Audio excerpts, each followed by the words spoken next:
What's going on, everybody? This is Kenneth Gruenfelder back at it with another Yankee video. Didn't do a recap for the Royals series, so I'm going to do a recap of the Royals and the Mets series. So let's get right into it. It's been a little bit of a break in between my last video and this one, so like I said, going to do a combination of a recap with both series. So obviously, the recaps that I've done have not been good. The Yankees, they wrapped up their road trip out of the All-Star break, losing 2 out of 3 to the Rockies and then getting swept by the Angels. So going up against the Kansas City Royals, who are a very bad team, one of the worst teams in baseball, have the second worst record in the American League.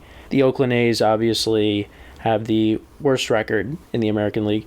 So, yes, on Friday, July 21st, Yankees won 5-4 over the Royals. It looked bad at one point because Clark Schmidt gave up a 3-run home run. The Yankees had an early 1-0 lead. Franchy Cordero hit his 6th home run of the season. Then Michael Massey hit his 5th home run of the season, a 3-run home run off of Clark Schmidt in the top of the 4th to give the Royals a 3-run lead. Then Billy McKinney, he hit a 3-run home run in the bottom of the 4th, give the Yankees a 4-3 lead, and then Gleyber Torres hit a home run in the bottom of the 5th to give them a 5-3 lead. Massey hit a home run in the top of the 8th. 5-4 was the score, and that's what ended up being the final score in that game. Clay Holmes got the save, and the Yankees escaped with the win narrowly. So then in the second game on Saturday, the 22nd, Yankees won 5-2. Pretty much in control of that game. It was 2-2 going into the 7th inning. Yankees got a run, and then in the bottom of the 8th, they tacked on 2 more. Giancarlo Stanton started off the game with an RBI single in the bottom of the 1st. Nick Pratto hit a home run in the top of the 3rd, 1-1. Then Gleyber Torres had a sac fly in the bottom of the 3rd. Miguel Garcia, RBI single in the top of the 5th. It was 2-2 at that point. DJ LeMahieu hit a home run, went the opposite way, put the Yankees up 3-2, and then Stanton hit a 2-run home run in the bottom of the 8th. Yankees won 5-2 in that game. Clay Holmes got the save there. And then Yankees won 8-5 on Sunday. Luis Severino had a decent outing. Was still a little shaky. He gave up a 2-run home run in the top of the 6th. So Torres started off the game, 2-run home run. Rizzo actually had 4 hits on the day. Put the Yankees up 3-0. Bader, an RBI single. So the Yankees put up a 4 spot in the final game in the first inning. Then Rizzo hit a home run, his first home run since May 20th. So there you go. Yankees were up 5-0. Then Salvador Perez hit a home run in the top of the 4th to make it 5-1. Michael Massey, another home run. 5-3 it was, and that's when Severino got pulled out. Then Oswald Peraza had a 2-run single in the bottom of the 8th, put him up 7-3, the Yankees, and then Kyle Higashioka had a sac fly. Freddie Fermin hit a home run to make it 8-4, and then Kyle Isbell hit a home run, make it 8-5, and that was the final score. Marinaccio gave up those 2 home runs, so he has not been good as of late. His ERA is close to 4 right now, so he hasn't been pitching well. Hamilton and Michael King pitched in that game, and they both pitched well. So then the Yankees were off on Monday. Came back on Tuesday. It was Herman against Verlander, and Verlander just dotted up the Yankees. They really never had a chance, but also because Herman just did not pitch good. Pete Alonso had 5 RBIs on the game. He had a bloop single in the first inning, and that was when the Yankees were in no man's land on that play. And, the Mets were able to get a run with 2 outs. Then Alonso hit a 3-run home run in the top of the 3rd. I was on my way to work, actually, in the city, and I saw that there were 2 guys on and 2 outs, and Alonso was up, and I'm like, it's going to be 4-0. And sure enough, I checked my phone again, and it was 4-0. Alonso hit a 3-run home run. Then he hit another home run, and actually Daniel Vogelbach hit a home run right after that, back-to-back the Mets had. So, and it was a long home run, too. So Herman really did not pitch well in this game. The Yankees, they tried to make it interesting. The Mets bullpen really hasn't been that good this season, but the Yankees really didn't take advantage of anything, and they ended up losing 9-3. The Mets got a couple more runs in the 9th inning off of Marinaccio again. So, yeah, his ERA, I was looking at the game from Sunday. But his ERA is at 4.33 right now, so that's not good. And I think he should be sent down when we get guys like Loizaga back, and maybe we get a reliever at the deadline, which I will get more into, in a little bit. Albert Abreu came in that game as well. He pitched in the ninth inning. Nick Ramirez also pitched. But Germán, 6 innings, 7 hits, 6 earned runs, 1 walk, 9 strikeouts. He gave up 3 home runs on the season. 5-7, his record is 4.77 ERA. And then from tonight's game, as I'm recording, Yankees were able to get the split with the Mets. They won 3-1. They got 2 runs in the bottom of the second. They got a run off of a fielder's choice. Oswald Peraza hit that, and then Isaiah Kiner-Falefa had a sac fly, which scored Harrison Bader. I was kind of surprised because it was very shallow. I didn't think Bader was going to score, and it looked like he was out, but he was able to get in right before the tag, and the Yankees were able to get a run there. Then Brandon Nimmo had a sac fly in the top of the third. Anthony Volpe had an RBI single in the bottom of the fourth, and the Yankees won 3-1. Bullpen pitched very well. Carlos Rodon pitched very well. 5 2/3, 4 hits, 1 run, 1 earned run, 3 walks, 4 strikeouts. And Michael King did well. Peralta pitched well. Canely pitched well, and Holmes got his 14th save of the season. Gleyber Torres continues his hot hitting. I think he's now at, a 14-game hitting streak or 15-game hitting streak. Bader had 3 hits. LeMahieu had 3 walks. Rizzo went 0 for 4 in the game as well. So the Yankees got the split with the Mets. They swept the Royals. So my overall, assessment of what happened over the course of these past 5 games. So the Yankees took care of business with the Royals, which is something they were supposed to do. And I know that they're a lousy team. They're not going anywhere. But the way the Yankees have been playing as of late, I took that, and I'm saying that's a step in the right direction. We saw guys have good at-bats. LeMahieu's been getting on base a lot recently. Rizzo had the 4 hits and finally ended his homerless streak. Giancarlo Stanton has been hitting home runs as well. Although I will say, with tonight's game, he struck out on a 91-mile-per-hour pitch. I mean, I think he's on the decline. I think it's safe to say with that. I just feel like he gets overmatched with some of these pitchers that aren't really throwing the ball that hard. I mean, yes, he could still hit the ball, out of the stadium, but the consistency is just not there with Stanton. And also another thing, he scored in Sunday's game, or it was either Sunday or Saturday, rounding the bases, and the way he was running is just so bad. He can't even run. And he's kind of shaky in the outfield, but he hasn't really, killed us with his defense, but you could just tell his legs just are it's very shaky when it comes to that. So, but hey, the Yankees were able to, sweep the Royals, get the sweep there. They got the split with the Mets, but, it's, that's just something that you look at and you just were like, we really didn't expect Stanton to be like this when we got him. And now I was somebody, when we first traded for Stanton, it was great, but also it's like we didn't necessarily need him at the time because you had Aaron Judge, you had that rookie season, and you get Stanton, who's basically the same player. But we did not expect Stanton to, the wear and tear on his body, it's really bad. But you know what? He's out there, he's playing, so as long as he's doing that, and, the power numbers are there, but he's barely batting over 200. But, yeah, this is what the Yankees got to deal with, and they put themselves in that situation. And, Rizzo, he had that good game on Sunday, but really didn't do anything in the series against the Mets. So you're hoping that he can get more consistency there, and that game against the Royals, the final game, wasn't a fluke. But overall, the pitching, outside of Germán, it's been pretty good. Clark Schmidt was pretty good when he pitched. Cole was good as he always is. Severino, outside of, towards the end of his start, he pitched pretty well. And Carlos Rodon. And that was kind of the big thing going into the final game against the Mets, is that, all the fans were, upset over what he did against the Angels, blowing the kiss, as I talked about in the last episode that I did. And I just got this feeling like Yankee fans were ready to boo Rodon. And it's like, why are we having this mindset of we're going to boo him the second he does bad. It's like we want to encourage this guy because this guy's going to be our number 2 starter for the foreseeable future. At least you hope. And the injuries don't keep piling up with him. Okay? I liked what I saw tonight. Although, his command is still not there entirely. A lot of pitches he was throwing up in the zone, and he was walking a lot of guys. But, when he had to make his pitches, he did. He got the double play balls. He was able to work in and out of trouble if he, was dealing with that.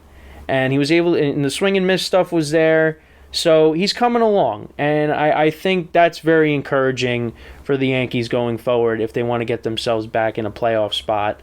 Because if they can get Rodon right, Nestor Cortez is on his way back. Severino is looking better. Garrett Cole has obviously been amazing all year. The 5th spot in the rotation is something that's up for debate on who is going to be the guy that is removed because the Yankees aren't going to go with the 6-man rotation. So it's either going to be Domingo Germán or Clark Schmidt. However, based on what Domingo Germán did in yesterday's game against the Mets, I think it's safe to say he's the guy that's going to be going into the bullpen when Nestor Cortez comes back because Clark Schmidt has been pitching very well. Severino has been okay his last 2 starts, so I think that's kind of earned him, more time to stay in the rotation. I think Domingo Germán, outside of the perfect game and a couple of starts, he's really given the Yankees no chance to win in some of the games he's pitched in. The Mariners, when they lost 10-2, and obviously yesterday when the Yankees lost 9-3, and he was kind of responsible for that. I mean, obviously, a lot of those runs came off of Pete Alonso, who, has kind of been struggling ever since he came back from an injury, getting hit by a pitch. But Alonso, was the offense for the Mets in that first game, and obviously Vogelbach and McNeil getting some RBIs. Vogelbach with the long home run, like I talked about before. But yeah, Germán I think he's probably, when it's all said and done, he's going to be the odd man out of the rotation when Nestor Cortez eventually does come back, which is very soon. And Jonathan Loáisiga, he's going to be starting a rehab start, so he's going to be coming back. And also, this was reported today by Joel Sherman, Aaron Judge could be back this weekend, as early as Friday against the Orioles. And apparently Aaron Boone came out and said that's not necessarily true. But the fact that Aaron Judge could be back this weekend is a great sign, and the Yankees need him desperately because I don't know how much longer they can go without him. And the fact that they're 6 games over 500 and they're 2.5 games back of the 3rd wild card spot, it's amazing that they're still kind of, in that area. But if the Yankees could get him back, any percentage of how healthy he is, if he's at 80%, like a lot of people are saying, 70%, whatever it is, the Yankees will take it because this offense needs Aaron Judge in the worst of ways. Because, you look at this game against the Mets tonight, you got guys on the corners with nobody out. Stanton strikes out on a 91-mile-per-hour pitch, and Rizzo hits into a double play. We got Aaron Judge coming up. Maybe he puts the ball in the air and at least gets a sac fly, or maybe he hits a 3-run home run. So the Yankees really need him back. And the other thing is this now. So they swept the Royals, they split with the Mets, and it kind of seems like they are going to be buyers at the deadline. And, I know I said in the last episode that I did, I'm not entirely opposed to them being sellers because I just don't think the team is championship caliber. But if the Yankees want to go all in and Judge comes back and you're in striking distance of a playoff spot, then you go for it. Now, the question is, what are they going to do? I know everybody's talking about Cody Bellinger, which I would love. But don't look now. But the Cubs now, they've rode off 4 straight wins. I think they're about to win 5 because last time I checked, they were losing to the White Sox, and then they came back and they were up 8-7. So that would get them back to 1 game under 500. And they could be saying to themselves, hey, we're getting hot now. We're going to keep everybody or try to get pieces and make our team better and try to go for this thing and get into the playoffs, which I hope is not the case because Cody Bellinger would be perfect for the Yankees. The Yankees need a left fielder. I talked about it the first game against the Mets. You had the triangle, Volpe going out, Bader, and McKinney, and it just ends up in no man's land, and the Mets end up taking an early 1-0 lead.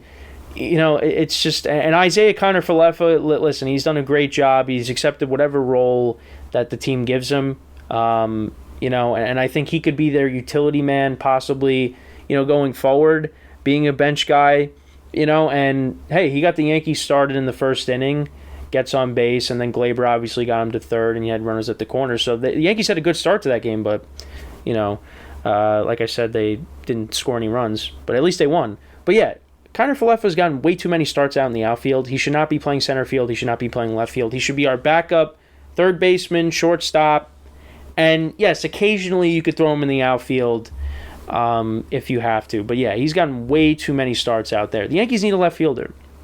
And the fact that they did not go into the season with a left fielder, and Cody Bellinger was available, but they just elected to not go after him.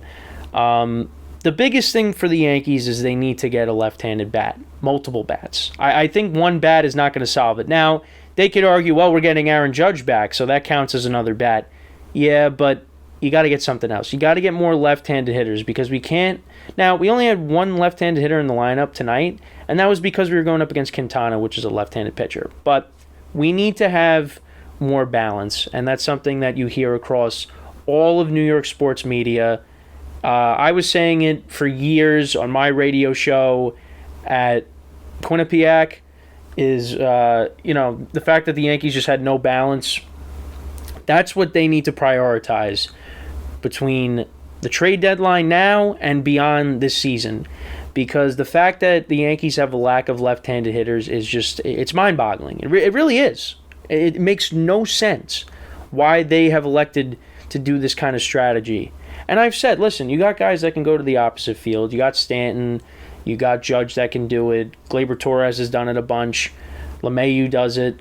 But you got to get left-handed hitters. It just doesn't make any sense. You got that short porch. Everybody complains about the dimensions of Yankee Stadium. And your team lacks left-handers.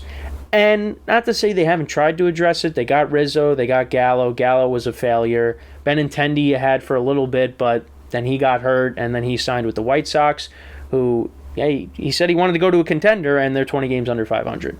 So, and then obviously you brought in Matt Carpenter, and he was doing well, and then he got hurt. So they've tried to address it, but they really need to attack it because, let's be honest, Rizzo had that good game on Sunday, but that could have just been an anomaly. And maybe when Judge comes back, he does well.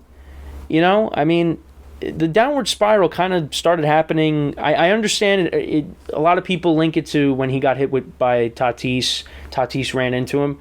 But also, when Aaron Judge got hurt, that put a lot more pressure on Rizzo and some of these other guys to step up, and it just hasn't really been the case.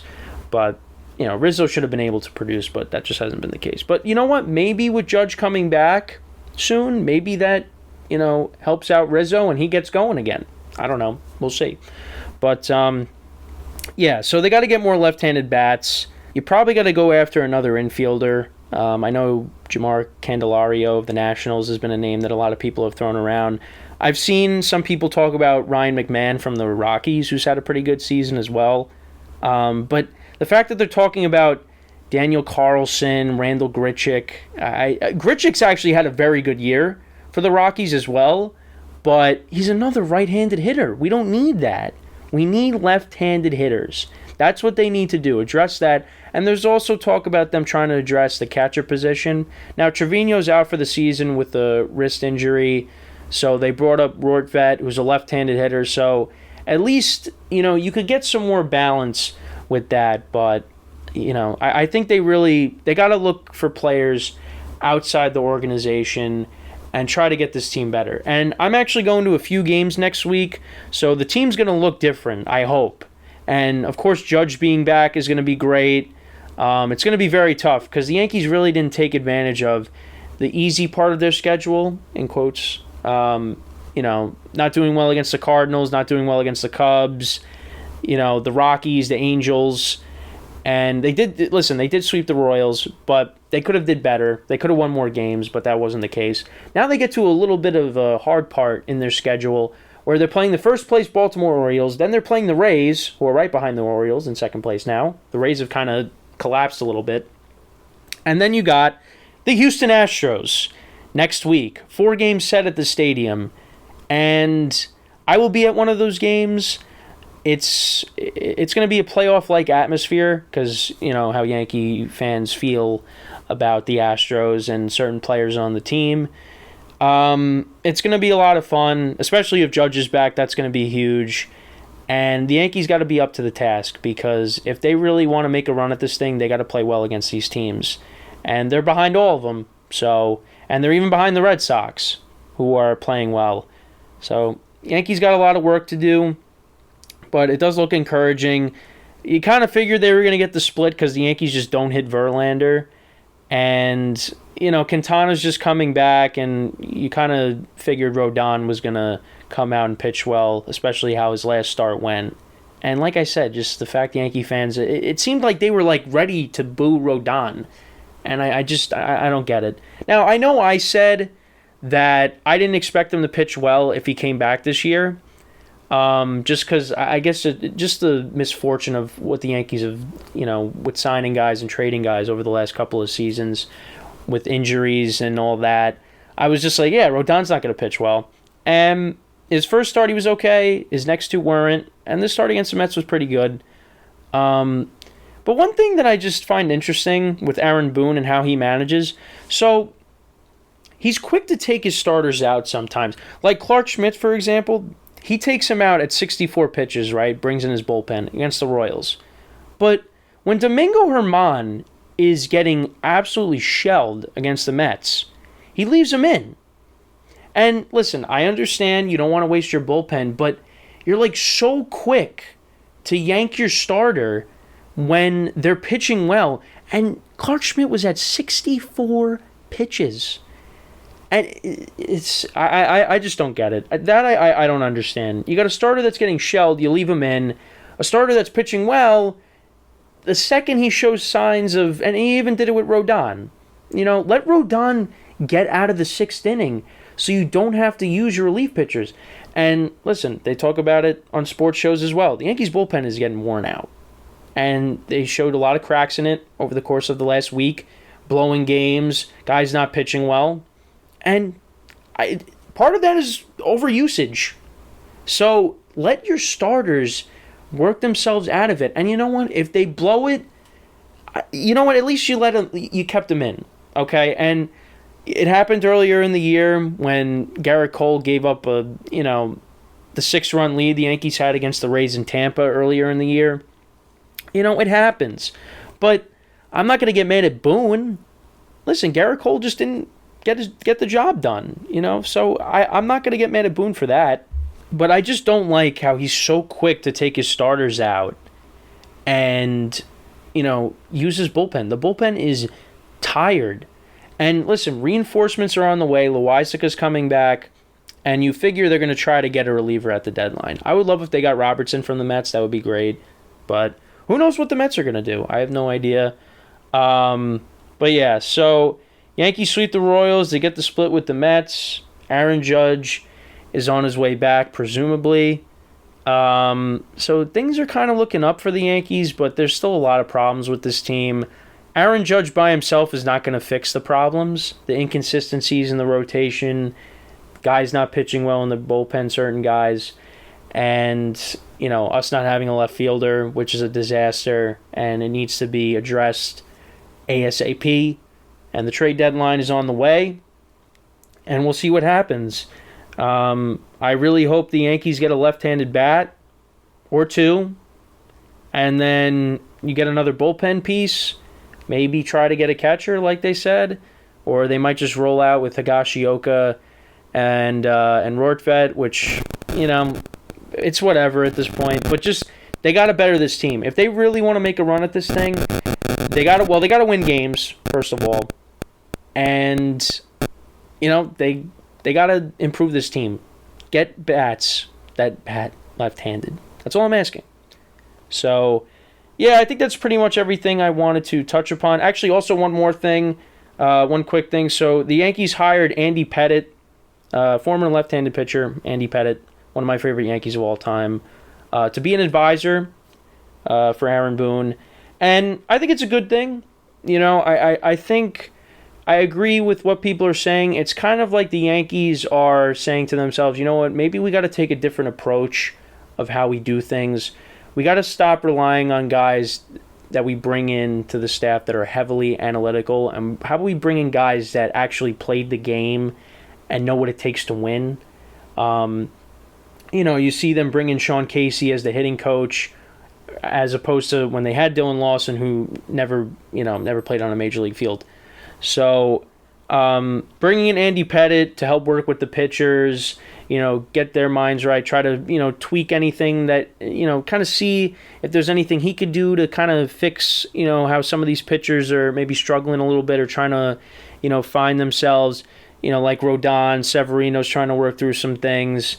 Maybe try to help Herman out because Herman's been pitching badly lately. So, and he also talked about, he can also give advice to hitters as well. So I love it. It's another guy that you bring in from the old days, because Andy Pettitte won a lot of championships with the Yankees, and, him being around the team, I think definitely helps. And I think that's something that they got to lean into, is bring in guys, from the old days, bring them in and try to teach these guys what it takes to win, get them in the right mindset, and just help out any way you can. And I think he'll do a great job with that. I have full confidence in that. So we'll see what happens, but definitely, going 4-1 over these last 5 games, is encouraging, obviously, against teams that aren't very good. But how the Yankees have been playing, I'll take anything. So, that was the last thing I wanted to touch upon. But, trade deadline's around the corner. I'll definitely talk about that, what the Yankees do in another video. But that's basically all I wanted to get to tonight. So, that's all I got. So, next time I'll do a recap of the Orioles series. I'll try to get that out. Then the Yankees have the Rays and the Astros. So until then, I'm Kenneth Gruenfelder, signing off. Have a good night, and I will talk to you soon. Take care.